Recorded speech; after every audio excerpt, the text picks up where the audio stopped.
Reducing frailty, enhancing strength for fall prevention. When we talk about frailty and strength, particularly for the 60-65 plus, you need to consider sarcopenia. What is sarcopenia? Sarcopenia is the age-related decline in muscle mass. It can start as early as 30 to 40, but it accelerates past the 40-50 bracket and can be rampant in the 60 plus. Although sarcopenia is part of the aging process, a natural decline in muscle mass as we age, it's not inevitable. If you follow a structured program which is safe and effective for you, research and my experience shows that in many cases it can be stopped or even reversed or prevented in the first place, even better still. So how do we stop this age-related decline in muscle mass? It's quite simple.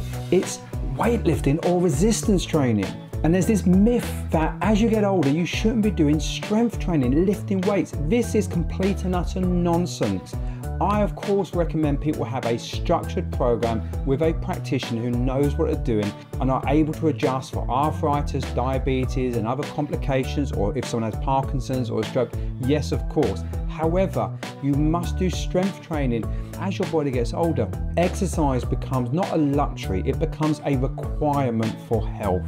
Sarcopenia is the medical way of saying use it or lose it. The level of activity people need to maintain muscle mass in their 20s and 30s and 40s is vastly different when you get to 60, 65 plus. Contrary to popular belief, resistance training and weightlifting as we get older is not dangerous if it's done in a structured environment with sensible assessments and natural progressions based on your specific health. Then there is a right intensity for you. So have an assessment by someone locally who knows how to train people who are suffering with the effects of age-related muscle loss, and you can get really positive results quite quickly. Sarcopenia emphasizes the importance of use it or lose it.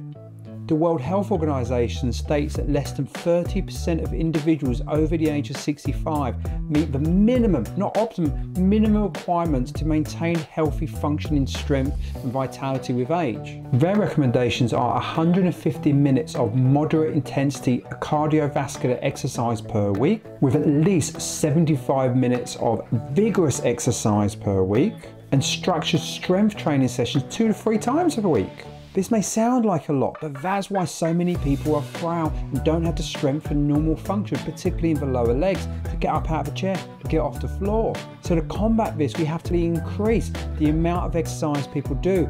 We use the saying, we start low and we build slow, but we do build that strength training into part of daily life. So it's important to stay strong as we age. And I've seen in clinical practice people who are very active, maybe they were a builder, and when they came to retirement went from being a very active person to an incredibly sedentary person. And within 1 year we see that decline. They go from being strong, active and independent to often on the frail side, and this is going to just get worse over the years to come. Reduced physical activity not only results in muscle mass loss, but also results in a compromise of your cardiovascular system and your heart's health. And this can present with fall risks such as orthostatic hypotension, where your blood pressure drops as you stand up.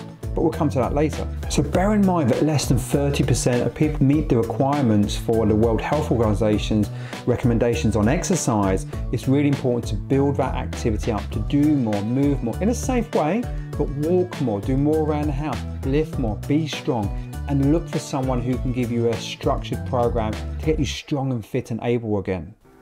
In the realm of reducing your risk of falling by making you stronger, nothing really beats squats and lunges, because these are functional movements in life that everybody needs. To be independent, you must be able to squat and lunge with your body weight. Squats and lunges are not just random exercises, they're a functional part of life. To get off a toilet and to get in a chair, you have to be able to squat to at least 90 degrees. Ideally, recommend people squat beyond that if they are able to. But if someone's had a hip replacement, knee replacement, we train them just to the 90 degrees, because that means you can get in and out of a chair without using your arms. You can get off a toilet without having to have handrails and safety supports.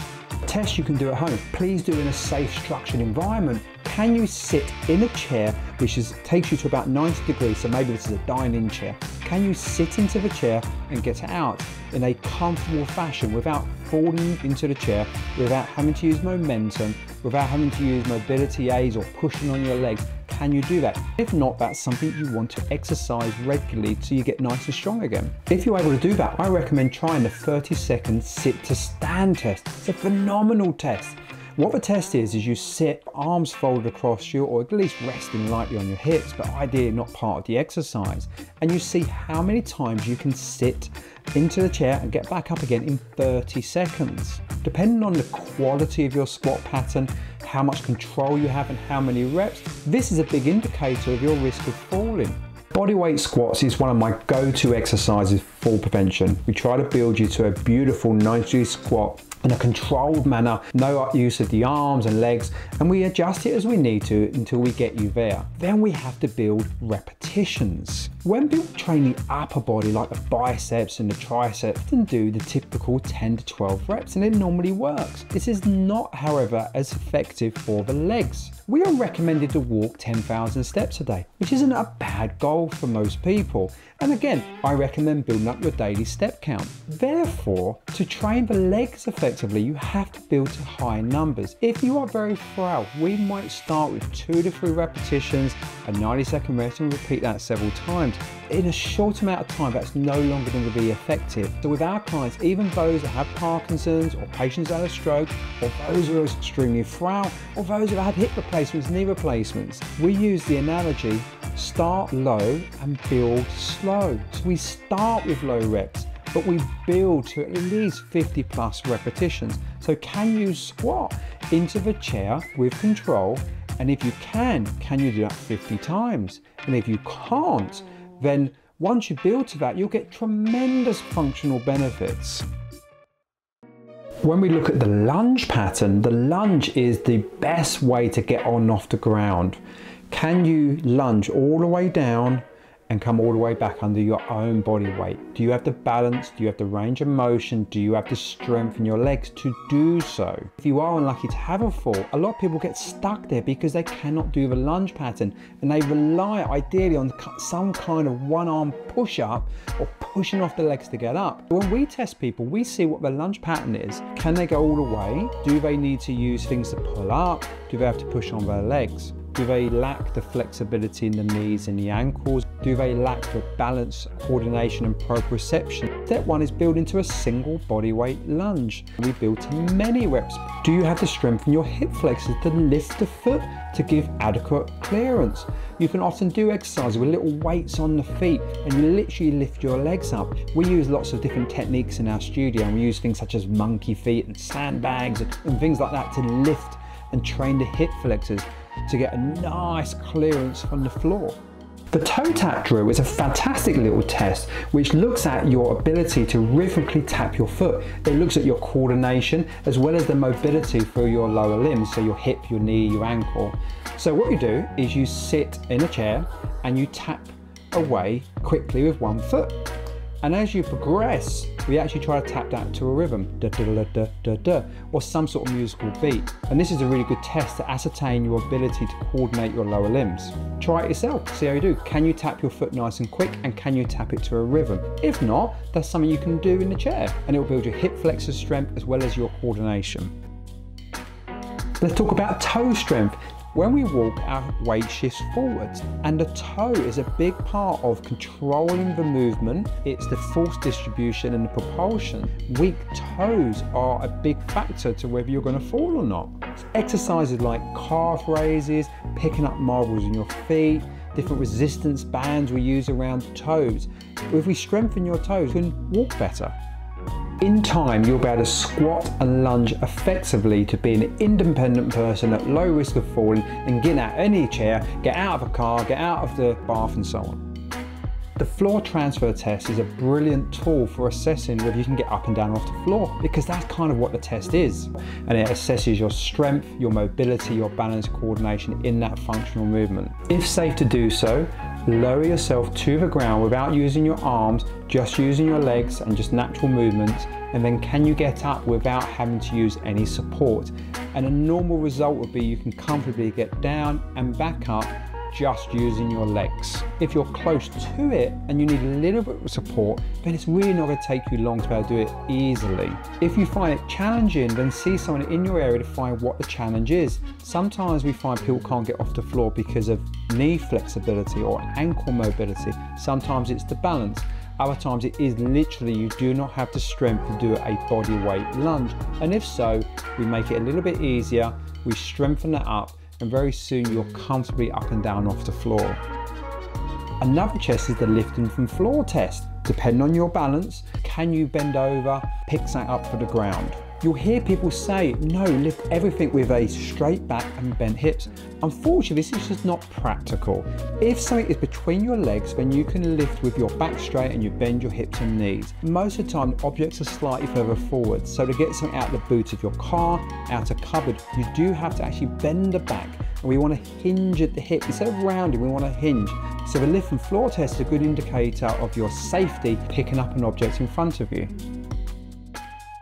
Balance training and coordination training. Balance training is a cornerstone of fall prevention programs, especially among older individuals or those that have conditions which compromise stability. Most of walking is on one foot, so if you do not have the balance to stand on one foot, then you are going to have to walk differently, and this compromises your gait pattern. Balance training falls into two principal categories: tilting reflexes and righting reflexes, and we need to get a nice balance of both of those. Righting reflex is pretty simple. It's when you're walking and moving and standing on a pretty stable surface and your body rights itself to the surface which is stable underneath it, like the floor. And as you move forwards or dynamically shift your center of gravity, you right yourself in relation to your body on a stable surface. This is where you would train on the floor, and it's nice and sturdy. You start with static stability, like standing on one leg or bringing your feet closer together and closing your eyes, but the floor is always stable. Then we build in the dynamic components such as shifting your center of gravity, so you might be bending forwards with one leg. Walking, this is all dynamic versions of a righting reflex, your body righting itself on a stable surface. But we also have to look at tilting reflexes. This is where the thing underneath your feet is not stable and it moves. So you have to be able to stabilize yourself on a stable surface like the floor, but also when something moves unexpectedly underneath. And the reason why we train this way is we have to adapt to unstable environments outside, such as a slippery floor, it could be the rain, it could be ice, it could be hazard, it could be where your foot slips. For the average person, training tilting reflexes doesn't need to be complicated. If you was a professional surfer, a skateboarder, a snowboarder, it would make things very complicated because the surface underneath is moving very dynamically. So maybe you'll be standing on Swiss balls, but for most people, standing on a Swiss ball is just a good recipe to fall off and hurt yourself. Using sensible, unstable objects like a wobble ball in a suitable means for you to walk around a stable environment and prepare for the unexpected if your foot slips or the floor is wet or you trip over something. Here's some tests you can do at home. If you need someone to be there to support you, fine. If you're incredibly unstable, then you must do it with a professional. The single leg stand test. Can you stand on one leg for 30 seconds? So ideally you stand behind a chair, not holding on, and can you support your body weight for 30 seconds without your leg rolling in, without doing all sort of weird wobbly dancing? Can you hold it stable for 30 seconds? When we see people have poor balance, we often get them to stand holding the chair. We build up to 30 seconds. Then maybe they'll put just fingers on the chair, or then it'll be 2 fingers. Maybe they can only do a few seconds to start with, but we make sure those seconds are controlled. Then we extend that time to the point where people are able to stand on one leg, nice and stable, 30 seconds without wobbling. Can you pass the single leg stand test? Then you can progress on to the next test, the 4-stage balance test. There's 4 positions and it's can you hold each one in turn for 10 seconds. Number 1, stand with the feet side by side. Number 2, stand with the insteps of one foot touching the big toe of the other foot. If you can do that, stand with one heel in front of the other, heel to heel for 10 seconds. And then can you finish with stand on one foot for 10 seconds. So that's the 4 positions. And you only progress to the next point if you do one prior for 10 seconds. Difficulty in the later stages indicates balance issues. If you can do that to a pretty good standard, then you can progress on to the next test, walking heel to toe test. try this for 10 to 20 steps. These tests are home tests which gives a snapshot of your balance, strength and coordination. If you find any of these challenging, then consult an expert near you and they can help you. Summarising balance training: have an individual assessment and have a program designed which incorporates tilting and righting reflexes which are suitable for you. Progress the difficulty. Start low and build slow. Each time you want to make it a little bit more challenging, so over a few weeks, a few months and a year you've made huge improvements. The frequency matters. If you have balance issues, then you should be doing little balancing exercises regularly every day, and you should be doing a structured, more challenging balancing program under supervision 2 to 3 times a week. And you need to keep at it to maintain the improvements you've had. Safety is key and should never be overlooked and rushed. Start low, build slow. If you have a complicated issue, then you need to work fully under supervision. But at home, do you have sensible things to hold on to? Do you have someone with you so you can do balancing training in a safe environment? Know what your limitations are, know what the challenges are. Balance exercises can be frustrating, but they're worth the effort. The better balance you have, the more likely you are to naturally extend your stride length, and you can adapt as your body weight moves forwards, and you'll have a better ability to adapt if you ever slip on something, and your confidence will build and it becomes a positive cycle.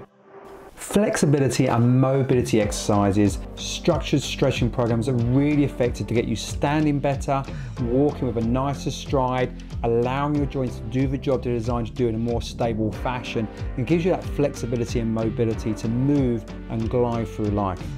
Quick test: can you touch your toes without struggling or having to bend your knees to do so? This is an important movement because if you don't have the flexibility in your legs, then you overexert your back and therefore you have to overbend. We want good flexibility from the head down to the feet. By stretching 10 to 15 minutes a night, focusing on the core areas you need to, whether it's your ankle mobility, your toe mobility, your hips, the shoulders, the neck, the back, the knees and ankles, whatever it is for you, but focusing on those areas 10 to 15 minutes a night allows you to glide through life, move effortlessly, and it reduces your risks of falls. And if you see a physical therapist, an osteopath or a physio, someone who knows how to assess you, they can give you a targeted flexibility program.